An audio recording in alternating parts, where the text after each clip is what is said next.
നെയ്യാറ്റിൻകര കിടങ്ങാവളിയിൽ 23-കാരന്റെ കൊലപാതകത്തിൽ 4 പേർ അറസ്റ്റിൽ.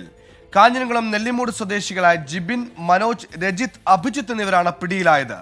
ജിബിനുമായുള്ള സാമ്പത്തിക ഇടപാടുകളാണ് കൊലപാതകത്തിന് കാരണമായതെന്നാണ് പോലീസ് നിഗമനം. സ്വകാര്യ പണമിടപാട് സ്ഥാപനത്തിൽ ജീവനക്കാരനായ ആദിത്യനെ ഇന്നലെ രാത്രിയാണ് കാറിലെത്തിയ 4-അംഗ സംഘം നെയ്യാറ്റിൻകര കിടങ്ങാവിളയിൽ ആളുകളുടെ മുന്നിൽ വെച്ച് വെട്ടിക്കൊലപ്പെടുത്തിയത്.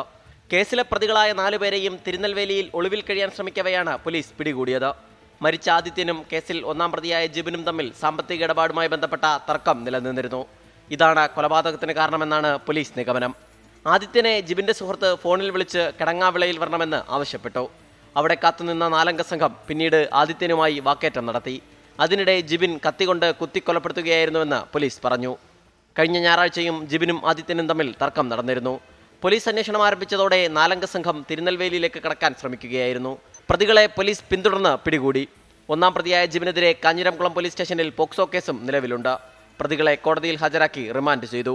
അതിനിടെ പ്രതികൾ സഞ്ചരിച്ചിരുന്ന ആൾട്ടോ കാറിന്റെ ഉടമയുടെ പിതാവിനെ തൂങ്ങിമരിച്ച നിലയിൽ കണ്ടെത്തിയിരുന്നു. വാഹനത്തിന്റെ ഉടമയായ അച്ചുവിന്റെ പിതാവ് സുരേഷിനെയാണ് ഇന്ന് രാവിലെ മരിച്ച നിലയിൽ കണ്ടെത്തിയത്. 24 തിരുവനന്തപുരം.